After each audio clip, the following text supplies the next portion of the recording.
3/2 rule में मैंने कहा कि आपको पासपोर्ट, आइल्स और ईसी की सिर्फ इन्फॉर्मेशन देनी है, एनओसी की इन्फॉर्मेशन देनी है और अपना प्रूफ ऑफ फंड प्लान करना है, एविडेंस नहीं देना। अब आपको पता चलेगा कि अब आपने क्या क्या डॉक्यूमेंट सबमिट करने हैं in order to meet the requirement of permanent residence application to Canadian authorities. This is the most important and lengthy part, pay due attention. Real game begins now.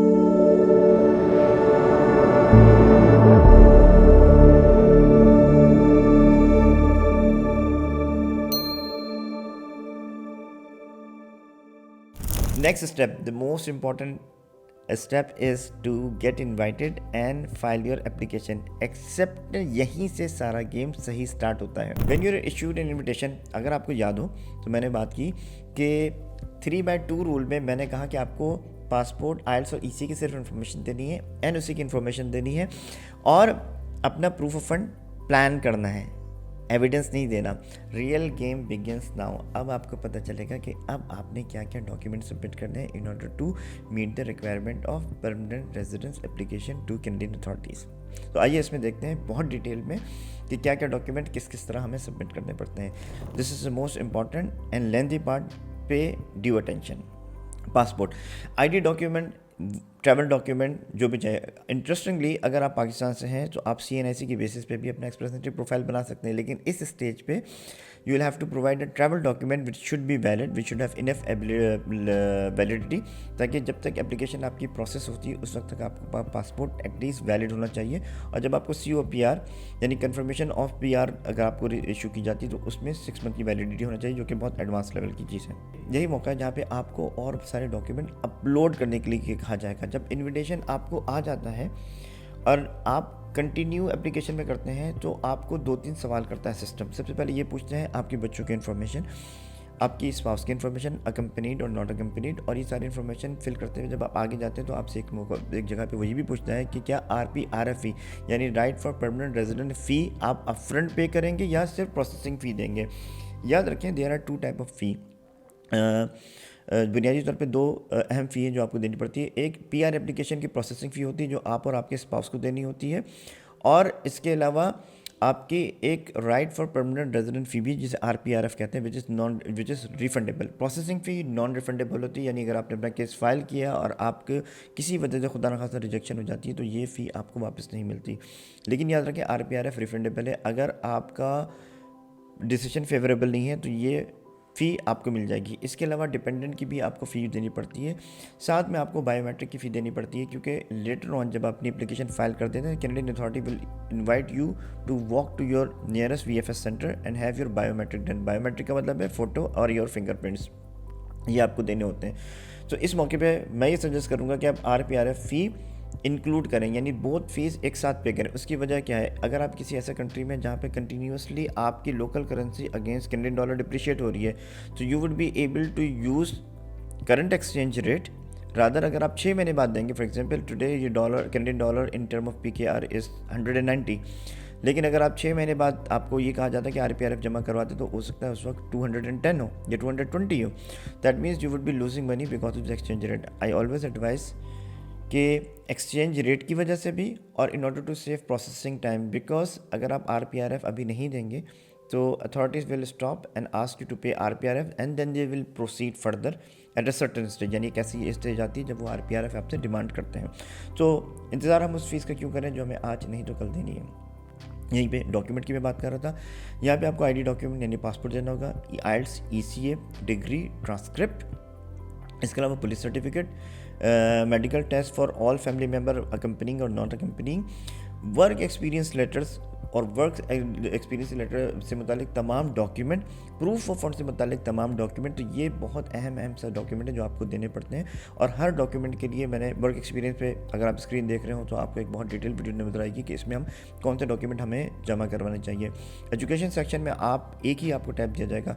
देखो होगा क्या, इनविटेशन आया, use press continue button, आप आगे गए तो आपने बच्चों से मुतालिक सवालात के जवाब दिए, वाइफ का अकम्पनी नॉट अकम्पनी, POF के मुतालिक, RPRF और प्रोसेसिंग फ़ी के मुतालिक ये सारे जवाब दिए।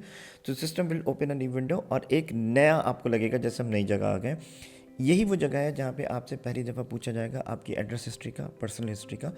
तो इसीलिए मैं सजेस्ट करता हूँ कि आप एक्सप्रेस एंट्री प्रोफाइल में अगर आप सिर्फ वही एक्सपीरियंस मेंशन करें जो आप क्लेम और प्रूफ करना चाहते हैं।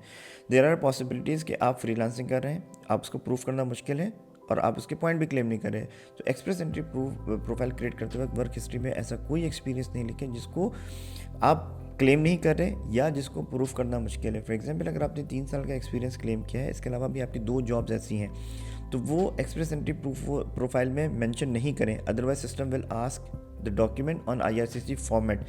यही वजह है कि अब इस स्टेज पे आपसे सिस्टम पूछेगा कि आपने लास्ट 10 ईयर्स में क्या किया, लास्ट 10 ईयर्स में आप कहाँ कर रहे हैं, और दूसरी वो इन्फॉर्मेशन जो अब तक आपसे नहीं मांगी गई, क्योंकि 3/2 रूल के मुताबिक आपने बेसिक इन्फॉर्मेशन देके प्रोफाइल क्रिएट किया, नॉमिनेशन या विदाउट नॉमिनेशन आप इस स्टेज तक आ गए। लेकिन यहाँ से गेम चेंज हो गया, असल गेम स्टार्ट होता है यहाँ, जिसकी बेसिस पे मैं कहता हूँ कि लोग कंसल्टेंट उस स्टेज पे एंगेज कर लेते हैं जहाँ पे नहीं चाहिए होता है। और ये वो स्टेज है जहाँ पे आपको गाइडेंस चाहिए होती है, या आपको ग्रुप से भी मिल सकती है, या आपको प्रॉपर गाइडेंस भी आप ले सकते हैं। डिपेंड करता है कि how familiar are you with different terminology और how much time do you have और what are your expertise irrespective. क्योंकि ये पूरी वीडियो हम बात कर रहे हैं विदाउट कंसल्ट विदाउट एजेंट की, तो मैं कहूँगा ये काम भी आप खुद करें without seeking help from anybody. तो मेन जो डॉक्यूमेंट्स हैं वो मैंने आपको बताया। इसमें आपको पुलिस सर्टिफिकेट भी चाहिए होगा। अगर आप पाकिस्तान से हैं तो आपको पाकिस्तान के हर उस शहर को जिसमें आप 6 महीने या उससे ज़्यादा रहे हो इन लास्ट 10 ईयर्स, आपको पुलिस सर्टिफिकेट देना होगा। और ये वो इंपॉर्टेंट पॉइंट है जो दूसरी जगह नहीं। अनफॉर्चुनेटली पाकिस्तान में कोई यूनिफाइड अथॉरिटी नहीं है जो कि आपको एक सर्टिफिकेट पूरे मुल्क का इशू कर सके। That is why you have to go for regional, provincial और सिटी बेसिस पे, टाउन बेसिस पे, जो भी आपकी regulate police authority according to their jurisdiction you need to have multiple PCC। क्योंकि पाकिस्तान में कोई ऐसी सिंगल अथॉरिटी नहीं है जो आपको एक PCC इशू करे, पुलिस सर्टिफिकेट इशू करे और तमाम ये रेस्क्यू कवर करेगा। PCC पे बहुत जल्द मैं एक वीडियो करूंगा जिसमें हम डिफरेंट कंट्रीज़ को इवेल्यूएट करेंगे कि डिफरेंट कंट्रीज़ की PCC की रिक्वायरमेंट क्या है। इंश्योर कर लें कि अगर आप किसी दूसरे मुल्क में जहाँ पे आपने पढ़ाई की है और आप रहें तो आपका PCC उस कंट्री के मुताबिक होना चाहिए। ACC स्टूडेंट वालों एक गलती करते हैं कि वो अपनी एजुकेशन जो कि UK से बाहर ली होती है, उसमें कंट्री ऑफ एजुकेशन में उन्होंने एक्सप्रेस एंट्री प्रोफाइल में UK लिखा होता है, विच इज़ इनकरेक्ट। क्योंकि वो कॉरस्पॉन्डेंट बेस्ड लर्निंग है, तो आप उसमें हमेशा वो कंट्री चूज़ करें जहाँ एक्चुअली आप रह रहे थे जब वो आप एजुकेशन आप कंप्लीट कर रहे थे। अदरवाइज इस स्टेज पे सिस्टम आपसे पूछेगा कि एक एक्रो से आपने पुलिस सर्टिफिकेट ला के दें। एक और अहम सेट ऑफ डॉक्यूमेंट जो यहाँ पे चाहिए होता है वो मैरिज डॉक्यूमेंट्स। पाकिस्तान में मैरिज डॉक्यूमेंट मैं 3 रिकमेंड करता हूँ। नंबर 1, यूनियन काउंसिल का मैरिज सर्टिफिकेट जो कि बाइलिंगुअल होता है, तो आपको ट्रांसलेट करवाने की ज़रूरत नहीं। नंबर 2, आप उर्दू निकाहनामा जो 3 मुख्तलिफ सेक्शन में आप साइन करते हैं वो उसमें से एक परत की स्कैन करवा लें और उसकी सर्टिफाइड नोटराइज ट्रांसलेशन करवा लें। तो 3 डॉक्यूमेंट मैं रिकमेंड करता हूँ, क्योंकि to avoid any additional document receipt, that mean ADR आपका नहीं आए और आपकी मैरिज को प्रूव करने में आपको प्रॉब्लम नहीं हो। तो मैरिज के लिए स्पेशली पाकिस्तान से मैं 3 डॉक्यूमेंट करता हूँ recommend. Marriage bilingual marriage certificate from union council, निकाहनामा the Urdu one and it's Urdu निकाहनामा की ट्रांसलेटेड सर्टिफाइड नोटराइज्ड कॉपी, ये 3 अहम डॉक्यूमेंट हैं। इसके अलावा प्रूफ ऑफ फंड के लिए क्या डॉक्यूमेंट चाहिए आपको? प्रूफ ऑफ फंड आपकी एजिंग है या नहीं है, जिसको हम अलग वीडियो में मैं डिस्कस कर चुका हूँ। अगर आपके डॉक्यूमेंट की बारी है और आपको इन्विटेशन आ गया तो आपको 2 चीज़ें साबित करनी है। एक, अकाउंट मेंटेनेंस लेटर जो कि proper letter head of the bank होना चाहिए। इसकी मेन इंग्रेडिएंट्स क्या है? आपका नाम, अकाउंट नंबर, अकाउंट कब से, एवरेज बैलेंस या उस करेंसी का कैनेडियन इक्विवेलेंट लिखवाना ज़रूरी नहीं है। ये काम कैनेडियन अथॉरिटी का है, वो इक्विवेलेंस खुद करते हैं, ठीक है। और बैंक्स यूजुअली एवरेज बैलेंस नहीं मेंशन करते। तो आपकी बेसिक इन्फॉर्मेशन होनी चाहिए। लेटर हेड पे फाइनेंशियल इंस्टीट्यूशन के वो लेटर होना चाहिए। अगर वो फिजिकली इशू हुआ है और सिस्टम जनरेटेड या इलेक्ट्रॉनिक नहीं है तो उसके ऊपर प्रॉपर सिग्नेचर होनी चाहिए। स्टैम्प हो बहुत अच्छा है, अगर नहीं है तो लेटर हेड काफ़ी है। बैंक की या ब्रांच की कॉन्टैक्ट डिटेल होना चाहिए और वो साहब जो ऑथराइज सिग्नेटरी हैं और बैंक के साइन कर रहे हैं उनका टाइटल और नाम होना चाहिए, ताकि if IRCC wants to verify that information वो अवेलेबल हो। अब आपको ये मैंने कहा कि एवरेज बैलेंस 6 मंथ का average balance according to the size of the family नहीं होता, तो हम कैसे प्रूफ करें? उसके लिए अपना 3 महीने 6 महीने का जो भी रिक्वायरमेंट है उसके मुताबिक वो स्टेटमेंट लगाएंगे। अगर आप गिफ्ट डीड यूज़ कर रहे हैं, दैट मीन्स आपने फंड्स अपने पेरेंट्स से या इन लॉज से या सिबलिंग से लिए हैं उसका कंप्लीट तरीक़ेकार है यहाँ पे अगर मैं आपको डिस्कस करेंगे तो that would take a lot of time, लेकिन कंप्लीट एक वीडियो गाइड इस वक्त आपके स्क्रीन पे अवेलेबल है, अगर आप चाहें वो तो देख सकते हैं कि गिफ्ट डीड को हम किस तरह इस्तेमाल कर सकते हैं। दैट मीन्स मेन डॉक्यूमेंट मैंने इसमें आपको बता दिए हैं, ID document, education document, work experience letters and pay stub, salary slip, appointment letter, increment, averaging, proof of fund के document, marriage document, police certificate, medical के बारे में याद रखें कि कोविड के दौर में एक डिफरेंट कोविड के दौर में मेडिकल की रिक्वायरमेंट डिफरेंट थी, वो अब चेंज हो चुकी है। दैट मीन्स अगर आपको इन्विटेशन आ गया है तो आपको मैंडेटरी है आपके लिए कि अपने और अपने डिपेंडेंट का मेडिकल अकम्पनीड और नॉन अकम्पनीड जो भी सिचुएशन हो आपको मेडिकल सबमिट करवाना है। कैनेडियन अथॉरिटी ने पैनल फिजिशियन के नाम से पूरी दुनिया में अपने ऑथराइज हेल्थ सेंटर चूज़ किए हुए हैं। आपके सिटी, आपकी कंट्री में भी इस तरह के 2-4 पैनल फिजिशियन अवेलेबल होंगे, उनसे अपॉइंटमेंट बुक करें, ऑन फ़ोन, ऑन कॉल या ईमेल के थ्रू या सिस्टम के थ्रू उनसे ITA शेयर करें कि we have been invited and we want to run through the medical test करें और ज़रूर इसमें लगाएं, ये बहुत अहम रिक्वायरमेंट है। 2 इंपॉर्टेंट डॉक्यूमेंट और क्या बचे, फ़ोटोज़। IRCC की अपनी रिक्वायरमेंट है जिसके मुताबिक आपको इस मौके पे सॉफ्ट कॉपीज़ ऑफ फ़ोटोज़ देनी होगी, जिसके अंदर मुख्तलिफ रिक्वायरमेंट है। हेड टू चिन का रेशियो होना चाहिए, बैकग्राउंड विजिबल होना चाहिए, ग्लासेस आप नहीं लगाएं तो बहुत ना लगाएं, और साइडवेज ना देख रहे हो। तो पूरी स्पेसिफिकेशन जो IRCC के वेबसाइट पे आपको मिल जाती है, जो अपने फ़ोटो स्टूडियो को दिखानी है कि जी फ़ोटो इस तरह की होनी चाहिए, 35-45 की डायमेंशन की। ये फ़ोटो सॉफ्ट कॉपी की सूरत में आपको अपने और अपने पूरे फैमिली मेम्बर के लिए जो अकम्पनीड है अपलोड करनी पड़ती है। एक एडिशनल डॉक्यूमेंट है जो हम बहुत डिटेल से डिस्कस करते हैं, letter of explanation. Letter of explanation ये नाम हमने दिया है इसको क्योंकि IRCC इसको क्लाइंट इन्फॉर्मेशन कहता है। Client information is basically your opportunity कि अगर आपके प्रोफाइल में कुछ ऐसी चीज़ें हैं जो एडिशनल रिक्वायरमेंट, एडिशनल एक्सप्लेनेशन चाहती हैं, तो ये सेक्शन उसके लिए बहुत एहतियात से इस्तेमाल करें। माइनर और उन बातों के लिए जिनकी कोई अहमियत नहीं है, आप इन सब चीज़ों का इस्तेमाल नहीं कर सकते, लेकिन मोस्टली तमाम एप्लीकेशन में कुछ ऐसे एस्पेक्ट होते हैं जिनकी एडिशनल रिक्वायरमेंट चाहिए। फॉर एग्जांपल जैसे IACC की मैंने आपको मिसाल दी, आपकी डिग्री UK से है but you have never been to UK, तो ये एक LOE का बहुत अच्छा पॉइंट है जिसको आप एक्सप्लेन करें कि एजुकेशन मैंने UK इंस्टीट्यूशन से की है but I completed this while being in Sri Lanka और पाकिस्तान, बांग्लादेश, इंडिया, जहाँ भी आप हैं, और I have never travel to UK। अगर आपका कोई वीज़ा रिफ्यूज़ल है उसमें आप इसको एट लेंथ एक्सप्लेन कर सकते हैं और वीज़ा रिजेक्शन की लेटर लगा सकते हैं। अगर आपके पास कोई कोर्ट के केसेस हैं या आपके पुलिस सर्टिफिकेट जो है क्वालिफाइड और क्लीन नहीं है और आप समझते हैं कि कैंडिडेट अथॉरिटी को ये एडिशनल इन्फॉर्मेशन देनी चाहिए, तो अपने लॉयर से बात करें, उसकी एक एक्सप्लेनेशन इसमें दे सकते हैं। आपके प्रूफ ऑफ फंड में एजिंग के रिक्वायरमेंट 6 महीने के मीट नहीं हो रही तो लेटर ऑफ एक्सप्लेनेशन में आप वो लिख सकते हैं। आपने एक्सटेंसिवली ट्रैवल किया और आपके ट्रैवल में कोई इस तरह की प्रॉब्लम है जो कि आप मुख्तलिफ जगहों पे, क्योंकि देखिए रिक्वायरमेंट ट्रैवल की क्या है कि you have to show all your travel from your country of origin और country of resident. If you are a Pakistani national but you are residing in Saudi, that means आप सऊदी से जितनी जगह बाहर जाते हैं वो सारी आपकी ट्रैवलिंग है। That means even if you come to your home town, आप सऊदी से पाकिस्तान जाते हैं, बांग्लादेश, इंडिया जाते हैं, ये सारी आपकी ट्रैवलिंग है। ये ट्रैवलिंग कवर होगी ट्रैवलिंग के सेक्शन में।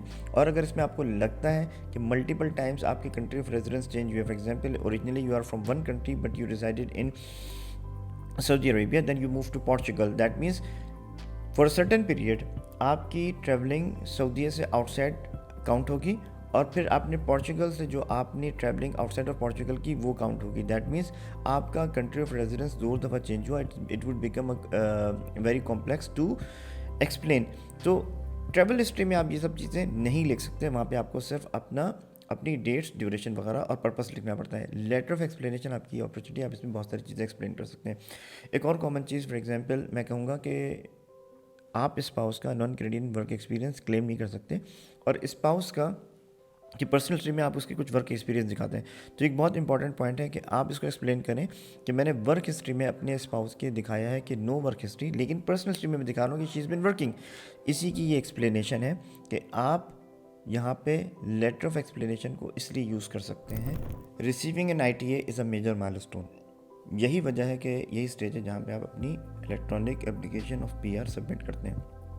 बहुत डिटेल से मैंने अभी तक आपको बताया कि क्या क्या डॉक्यूमेंट आपको चाहिए होते हैं। एक दफ़ा रिकैप कर लेते हैं। इनविटेशन आया, कंटिन्यू प्रेस किया, बेसिक सवाल के जवाब दिए, RPRF को चूज़ किया, दूसरी फ़ीस को चूज़ किया, सारे ऑनलाइन फॉर्म जिसमें आपकी address history, travel history, personal history और बहुत सारी वो इन्फॉर्मेशन जो अब तक IRCTC को नहीं पता थी और लेकिन हम बहुत डिस्कस करते हैं, वो करनी है।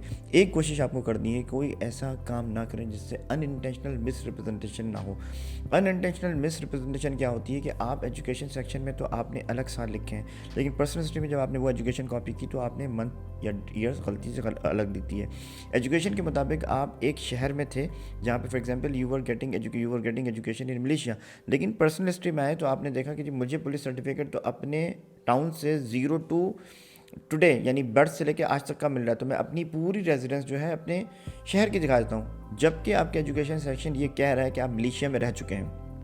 सिमिलरली आपका वर्क एक्सपीरियंस जो है वो दुबई का है, लेकिन आप यहाँ पे कह रहे हैं कि जी मैं अपने टाउन से कभी मूव नहीं हुआ, क्योंकि आपने अपनी आसानी के मुताबिक पुलिस सर्टिफिकेट हासिल कर लिया और उसमें आसानी से दिखा दिया सिंस बर्थ टू डेट ये पुलिस सर्टिफिकेट इसको कवर करता है। Incorrect, extremely irresponsible thing, because you are inviting trouble. अगर इस तरह की सिचुएशन होगी तो that is called unintentional misrepresentation, जैसे मैंने ACC के बारे में कहा कि लोग ये करते हैं जी अब आई वॉज इन UK और UK का सर्टिफिकेट नहीं लगाया और सिस्टम सर्टिफिकेट मांगेगा जी कि पुलिस सर्टिफिकेट दें क्योंकि आप UK में रहें। दैट मीन्स आपकी personal history, education, work history और एड्रेस हिस्ट्री में कोई भी डिस्क्रिपेंसी या कॉन्फ्लिक्ट नहीं होना चाहिए। डिस्क्रिपेंसी नहीं, कॉन्फ्लिक्ट नहीं होना चाहिए। दैट मीन्स कि आप ये कह रहे हैं कि जी इस पीरियड में मैं इस कंट्री में था, जबकि आपकी ट्रैवल हिस्ट्री कुछ और बता रही है, पर्सनल हिस्ट्री कुछ और बता रही है, वर्क हिस्ट्री कुछ और बता रही है। अगर आप रिमोटली काम करते हैं तो आप अगर एक US कंपनी में काम करते हैं तो आप वर्क हिस्ट्री में उसका कंट्री US नहीं चूज़ करेंगे, बल्कि वो कंट्री चूज़ करेंगे जहां रहते हुए आपने उस कंपनी में काम किया। So these are the most important point जिसकी वजह से आपकी एप्लीकेशन राइट अवे रिजेक्ट भी की जा सकती है। और ये बात याद रखें कि 2 इंपॉर्टेंट सेक्शन है जिनका गैपलेस होना ज़रूरी है, एक एड्रेस हिस्ट्री, एक पर्सनल हिस्ट्री। आपके स्पाउस और आपकी एड्रेस एंड पर्सनल हिस्ट्री में एक भी महीने का गैप नहीं होना चाहिए। It should be for last 10 years if you are over 28 years, या अगर सिंस यू टर्न 18, अगर आपकी एज 26 है तो आप अपना हिसाब देंगे 18 साल से लेकर 26 ईयर्स तक का, यानी 18 to 26 का पूरा हिसाब देंगे कि where you were, what were your addresses and what were your personal activities. अगर आप कि 2 एम्प्लॉयमेंट में गैप भी है तो आप दिखा सकते हैं कि you are unemployed. This is an very important section that I want to do, कि जब हमारे पास इनविटेशन आ जाए तो क्या क्या डॉक्यूमेंट किस किस तरह प्रिपेयर कर दें, यही मौका है। अब आपने ऑनलाइन सारे फॉर्म कंप्लीट कर लिए, you will click on continue button. यहाँ पे एक नई स्क्रीन आएगी जहाँ पे आपको पता चलेगा पहली दफ़ा अब अपने पूरे प्रोसेस में यहाँ पे आपको डॉक्यूमेंट अपलोड करने के लिए मुख्तलिफ टैब दिए जाएंगे। याद रखें जो भी इंफॉर्मेशन आपने प्रीवियस सेक्शन में personal history, personal travelling history, education और वर्क हिस्ट्री में दिए है उसके मुताबिक डॉक्यूमेंट यहाँ पे पॉपुलेट हो जाएंगे। एक लिस्ट आ जाएगी जिसे मैं चेकलिस्ट कहता हूँ, इस चेकलिस्ट के मुताबिक वो आपको डॉक्यूमेंट अपलोड करने होंगे। अगर आपने वहाँ पे पिछली स्क्रीन पे ये कहा था कि I have used another name, तो यहाँ पे सिस्टम आपसे कहेगा कि इस बात का एविडेंस अपलोड करें कि that you have used another name, जिसके लिए आप सेम पर्सन एफिडेविट यूज़ करते हैं। और भी बहुत सारी सिचुएशन हो सकती है, ऐसे प्रोफाइल भी नजर आते हैं जहाँ पे आपको पुलिस सर्टिफिकेट 5 या 6 भी चाहिए, क्योंकि एप्लीकेंट ने अपने लास्ट 10 ईयर्स में 5-6 जगह 6 महीने से ज़्यादा स्टे किया है या मुख्तलिफ शहरों में रहा है। डिपेंडिंग ऑन द कंट्री जो भी रिक्वायरमेंट है, आपको मल्टीपल पुलिस सर्टिफिकेट चाहिए हो सकते हैं जो कि यूनिफाइड भी हो सकते हैं। For example in case of USA, in case of UK there is one certificate issued by single authority ACRO and FBI. For example, in case of Malaysia, your embassy would give you the police certificate. अगर आप China में हैं तो वो आपको Chinese authority देंगे, जो कि region to region, province to province vary करती है। अब एक इंपॉर्टेंट डॉक्यूमेंट जो आपको चाहिए होता है, कैनेडियन इमिग्रेशन सिर्फ 2 लैंग्वेजेस में तमाम ऑफिशियल डॉक्यूमेंट एक्सेप्ट करती है, फ्रेंच और इंग्लिश। अगर आपका इनमें से कोई भी डॉक्यूमेंट फ्रेंच या इंग्लिश में नहीं है तो इसका मतलब है you need to get that document translated either into English और French from a certified translator, जो भी आपकी कंट्री में ट्रांसलेशन का जो भी मेयार है। पाकिस्तान में इसका कोई रेगुलेशन नहीं है, आप किसी वेंडर से भी किसी भी non English non French document को ट्रांसलेट करवा के उसको नोटराइज करवा लें, दैट वुड बी एक्सेप्टेबल। एक बात याद रखें कि अगर आपके पास कोई डॉक्यूमेंट बायलिंगुअल है, that means it's been issued in Arabic and French, Arabic और इंग्लिश, तो उसकी ऐसे बायलिंगुअल डॉक्यूमेंट की अटेस्टेशन की ज़रूरत नहीं है। बच्चों के लिए आपको चाहिए होगी उनकी फ़ोटो, और उनका पासपोर्ट और बर्थ सर्टिफिकेट। अगर आप प्रोविंशियल नॉमिनेशन एप्लीकेशन से प्रोसेस होकर नहीं गुजरे और डायरेक्ट आपको ITI आया है तो IRCC एडल्ट्स का यानी स्पाउस और प्राइमरी एप्लीकेंट का बर्थ सर्टिफिकेट नहीं मांगता। ठीक है जी, आपके सारे डॉक्यूमेंट अब अपलोड हो चुके हैं। नॉर्मली JPG, PDF, TIFF इस तरह के कुछ मशहूर ज़माना फ़ाइल फॉर्मेट एक्सेप्ट करता है और फाइल की लिमिट है जो कि 4 MB। मैं सजेस्ट करता हूँ कि अपनी हर फाइल का साइज़ जो कि आप EAPR में अपलोड कर रहे हो 3.8 MB हो, ताकि उसमें अपलोड करने में मुश्किल नहीं हो। और जिप फाइल मैं रिकमेंड नहीं करता, क्योंकि जिप फाइल के करप्ट होने के बहुत चांसेस होते हैं। फॉर एग्जांपल आपके मल्टीपल डॉक्यूमेंट है और आपने उसको जिप कर दिया। मल्टीपल PDF डॉक्यूमेंट को जिप करने के बजाय और जिप फाइल अपलोड करने के बजाय मैं रिकमेंड करूँगा कि उनको एक PDF में कन्वर्ट करें, एक लार्ज PDF हो जो अंडर 4 MB हो और आप इसको अपलोड कर सकें। This is very important part. जहाँ पे चेकलिस्ट में क्लाइंट इन्फॉर्मेशन लिखा है तो वहाँ पे अपना LOE लेटर ऑफ एक्सप्लेनेशन जो कि प्रॉपरली हेडिंग वाइज हो और इजी टू अंडरस्टैंड हो वो अपलोड कर सकते हैं। Sometimes the system will give an option to upload an LOE for your spouse also. मैं रिकमेंड करता हूँ कि एक LOE होना चाहिए जो कि पूरी एप्लीकेशन का हो। अगर आपके पास दूसरा ऑप्शन अवेलेबल भी है तो वहाँ अपलोड ना करें, बल्कि वहाँ अपलोड करें जहाँ पे प्राइमरी एप्लीकेंट के लिए क्लाइंट इन्फॉर्मेशन लिखा है एक जगह, सिर्फ वहाँ अपलोड कर दें। स्पाउस में अगर वो क्लाइंट इन्फॉर्मेशन मांगता है दैट इज़ एन ऑप्शन, आप उसको स्किप कर सकते हैं। यहाँ से कंटिन्यू आप करेंगे, मूव करेंगे तो आगे सिस्टम आपसे फिर आपकी बेसिक डिटेल लेगा, कंफर्म करेगा that you understand the terms and condition and it will move you to the next screen where you can make payment online using Visa, master और यूनियन पे और whatever जो भी compatible cards हैं। Electronically ये payment करते हैं, उस screen पर रहें। पेमेंट के बाद आप ऑनलाइन सर्विस पे दोबारा क्लिक करें। सिस्टम आपको कॉन्ग्रेचुलेट करेगा और कहेगा कि जी आपकी एप्लीकेशन रिसीव हो गई है। यहाँ पे हम बात करते हैं एक बहुत इंपॉर्टेंट टर्म की AOR, acknowledgement of receipt. That means इस बात की एक्नॉलेजमेंट कि आपकी PR एप्लीकेशन रिसीव हो चुकी है।